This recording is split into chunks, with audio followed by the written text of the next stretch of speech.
Hello everyone, my name is Will Ross and I'm back for the second part of the demo regarding the SkyCiv Foundation design updates. In this tutorial, we will be discussing a combined footing example, showcasing the finite element analysis capability of the SkyCiv Foundation software. So from the existing file of the previous tutorial, I'm just gonna add another model here on the Foundations tab. You can edit the configurations in the Input tab by changing the ID to number 2, or you can directly start editing by clicking this edit button beside the ID number 2 data. As you can see, the foundation ID is now number 2, and we'll just select the combined footing as the foundation type here. The 3D graphics will automatically change as seen on the right part of the screen.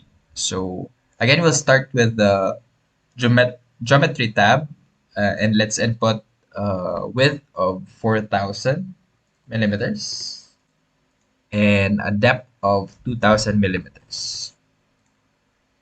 And we'll also input some thickness, say 550. And that's for the foundation dimensions.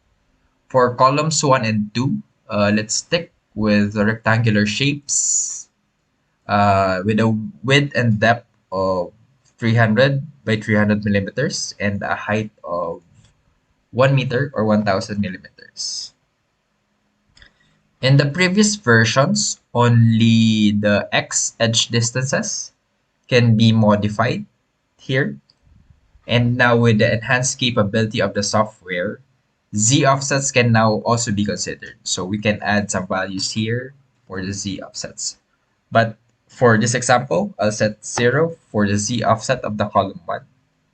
And for the column 2, I'm gonna update the width and depth to 300 also. And the height of 1,000 millimeters.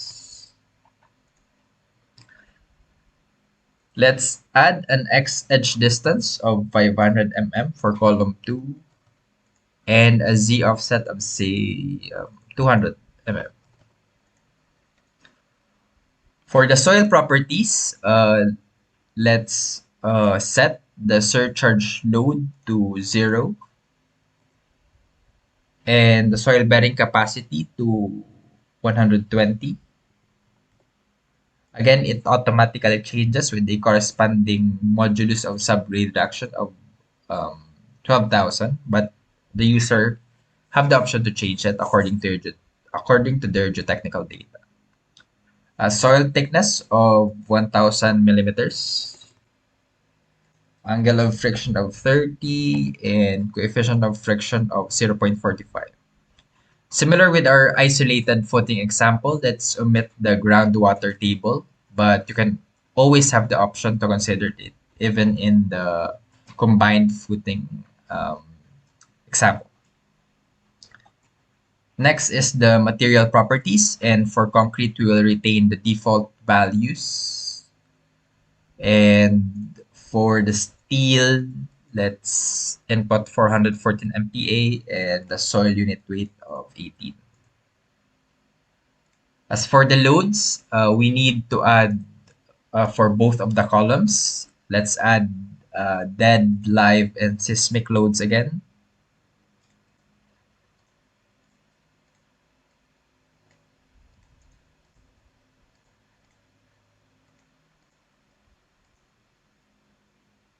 For column 1, let's add 150, 10, and 5 actual loads for each of the load type. So for old and new users, you may notice that we have enabled the shear and moment loads now for combined foundation, which is another upgrade from the previous versions of the module. So it brings a flexibility and a powerful feature for our new and old users. So let's add shear loads in both directions. Say 10 and 1. 1.5 and 0.1, 2.5 and 2.5. Again, you may also add another moments for fixed and columns. For column 2, we have 200, 20, and 15 kilonewton axial loads respectively. Then for shear loads, we have 15 and 1.5. 1, then 5 and 2.5 kilonewtons of shear loads. For the reinforcements of combined footing, we both need to define the rebar size and spacing for top and bottom. For this example, let's retain 16 mm and set 150 mm for all of the spacing.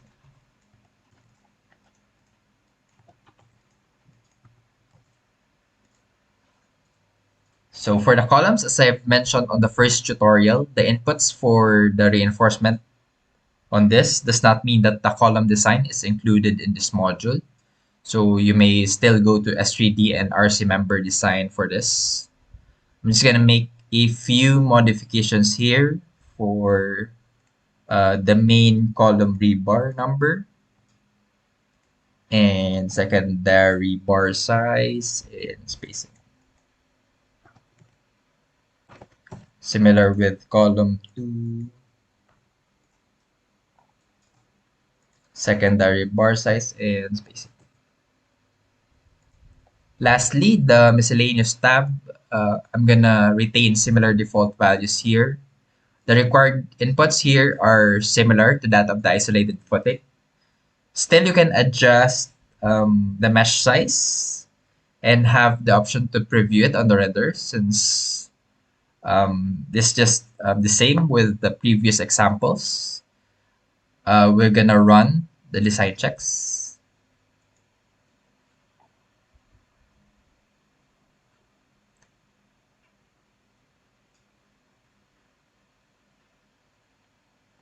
You might expect some traffic on this load since it contains already two models. So we're just gonna wait for it to finish.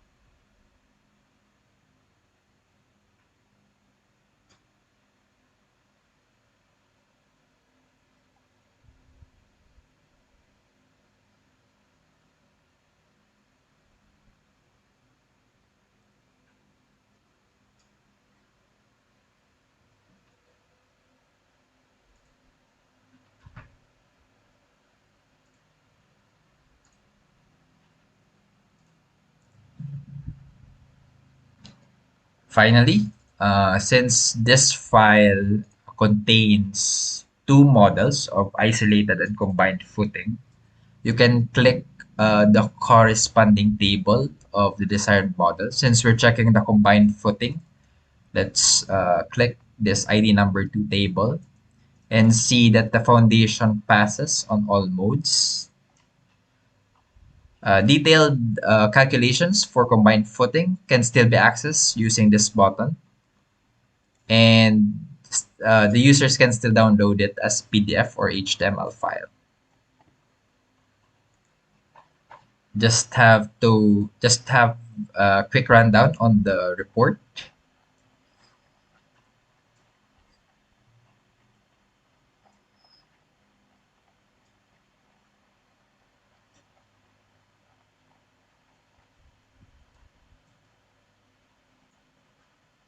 So before we wrap up this video, let's review the 3D render of the FEA results on the right side of the screen.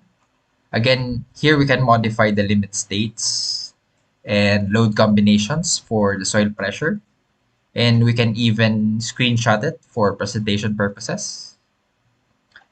The same capability can also be seen with wood armor results, in which this is used for the flexure checks. So you can see the top and bottom faces. So let's choose ULS and envelope absolute max. And again, you can also check in both directions, X and Z. And that's it for the combined footing example. I hope these tutorials have given you a guide on how to operate the upgraded foundation module. In case you have some features you wish the software had, you may add it here on the request feature button so that the developers will know. And also you can vote some of the existing requests so that the team will know the priority of what to develop.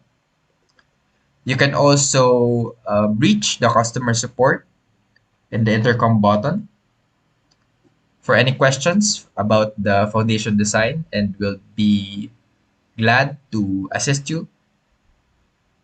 And that's it. Thanks for watching and see you in our future videos.